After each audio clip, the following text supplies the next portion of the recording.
Okay, what's up guys? Okay, so I'm continuing on. I started doing something.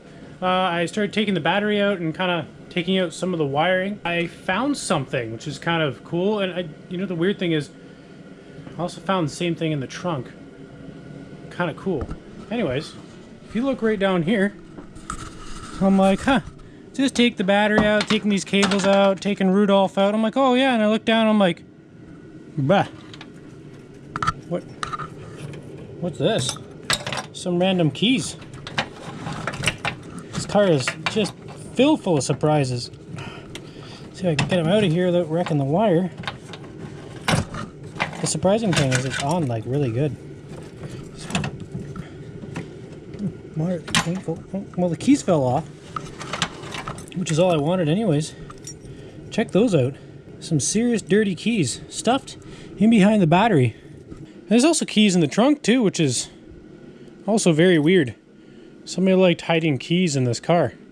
But I guess the real question is, do they fit the car? Let me just get them cleaned off here, somewhat, kind of, sort of. Ooh, they'd be dirty. Darn neat feature if I found a full set of keys for this thing. Because every car I own only has one set of keys. Anyways, let's give it a whirl. I mean, to be honest, this doesn't look old enough. Well, maybe it is. Doesn't seem to fit in the door. What about these ones? Oh! Oh, boys! That is sweet! What is the friggin' likelihood of that? See that? Somebody was hiding keys for this car behind the battery box. That's a sweet win! Honestly, they're easy and cheap to get fixed, or like to get more made, but it's kind of neat. Well guys, I need to take this bracket off here to get this header off, because it's pinched in between there, so let's get at her.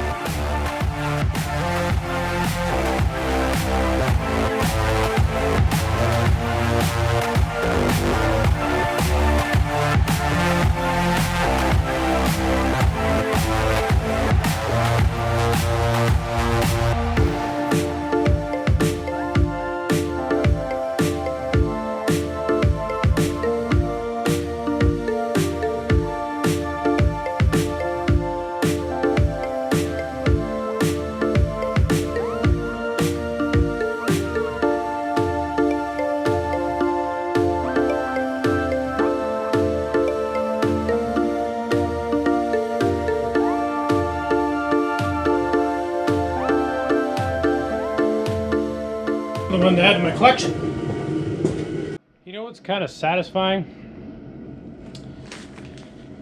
This is a gasket. The exhaust gasket. Thing's gotta be like, you know, 30 years old. It's brand new. It's really satisfying to open something that's just really, really old, but also really new. Look at that, eh?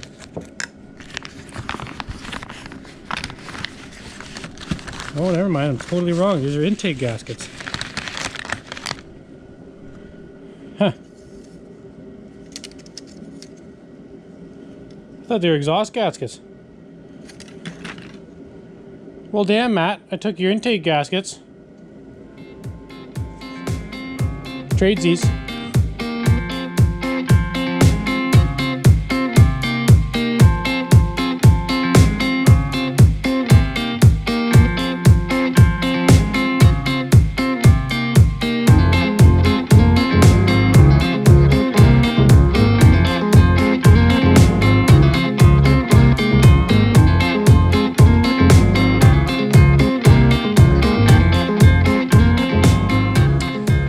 Have a Dalai Lama. Two things. One, I did not put, there's like little restrictors here in the intake. I didn't put those in. I'm not sure if that's necessary. I think it's for EGR, which would be my EGR plate back here, which is blocked off. But I'll tell you what, I am not a small block wizard by any means. The rockers and everything, I haven't checked anything on them really. I'm not sure if I'm going to. It runs and makes vroom vroom noises, so it doesn't sound like any of these are loud or out of adjustment. I might play around with them a little later. Almost looks like this one's been replaced. This one's not blue. Nice little roller tip design. I gotta figure out that, do I really need that high of a valve cover? And, well, unfortunately, I got a funny feeling I do. So if I take this, place that right on top of there, well, I'll tell you what. Well, maybe not. I don't know. Might be able to get lucky. Let's take the other one here. Smash. I mean, if I could get a less aggressive valve cover, it might work. I don't know. What do you think, guys? Either that or I gotta make some custom pipes up. I might swing by work and see if I can find some valve covers I can toss on here and in hopes it clears. Yeah, I think that's my plan. Okay, off to work. I got the exhaust manifold slash turbo log, or whatever you want to call it. I got that on here. Now I'm seeing a bunch of issues that I got. The one thing is, this valve cover is not really gonna fit. Now I do have other valve covers here that Cody dropped off. I grabbed my turbo here, place that dem there, right on dem there, and see, well, it hits valve covers. It actually kind of hits everything. Keep in mind, this turbo kit is designed to go on a stock motor. The problem that I'm having, this is not a stock motor. So these valve covers are really tall. And as you can see, it's got a roller setup in it, like roller rockers, with hydraulic or solid lifters. Not sure. Probably should have checked that when I had the intake off. Now, speaking of the intake, you seen in my last video, I placed this intake on. Did everything right, kind of. Something that, it's not that I didn't really know, it's just something that I kind of forgot about. I haven't done a small block, or touched a small block in a very long time, ever since my OG El Camino and some stuff at work. There's a passageway right down here, and it goes underneath the intake to heat up the intake temps when you start it from cold. Now, if you look in my little bag of goodies right here, you would have noticed in my video, I'm like, man, I can't figure out what these are for. You know, I looked at them, I'm like, man, I've put them on before. It's just these little gaskets here. I put them on before, I can't figure it out, and I'm like, whatever, it's fine. And I was talking to Matt, and he's like, you really should block them off. Matt Man's the wizard. He brought up a good point. It being turbocharged, the heat that's going to produce in through here, and the back pressure through the exhaust, and all that goodness, it's just gonna freaking heat soak the bejeebers out of this intake. So I gotta do my absolute best to keep everything cold, the fuel cold, everything going in cold. All right, I got her all bolted back on. I got that little block off plate in. I just put a little, I had a nice piece of stainless. I cut out some pieces of stainless, placed them in there, and then re-siliconed everything. Pretty much redid everything. Now on to the next problem is the turbo, which I kind of showed you before. It doesn't actually really fit on, but I'm hoping I can just clock it. So I'll clock the turbo with that V-band there. And if I can get it sitting on there, I think that's a good step. And then I can figure out what I need to do in making piping. All right, guys, well, this is what I'm dealing with. I got some clearance issues on the turbo, so I ended up clocking it upwards like this. And I'm gonna end up piping this one down into there.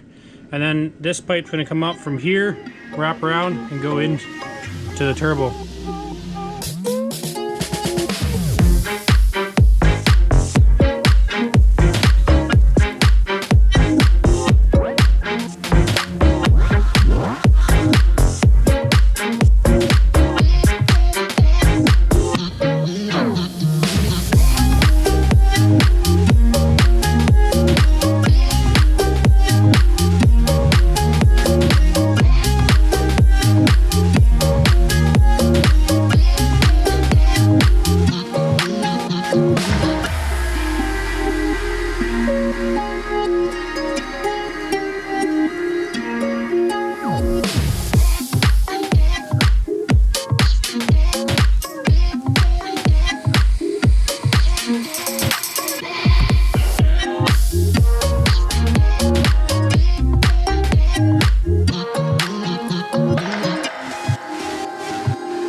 ending this video off with getting the intake piping done, like the draw through part of it done, and then I made another flange for the charge pipe.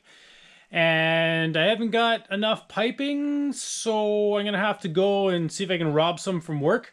Probably just gonna get some old stuff from laying out back and piece it together. Here's the pipe, if you guys are wondering. It's turning out okay. It's not, how would I put it? It's not professional, but it's gonna be functional, and I'm more of a functional reform kind of guy.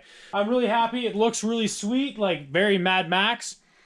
So if you guys just like, subscribe, and ring that bell and do all that good stuff, I'll see you guys later. Peace.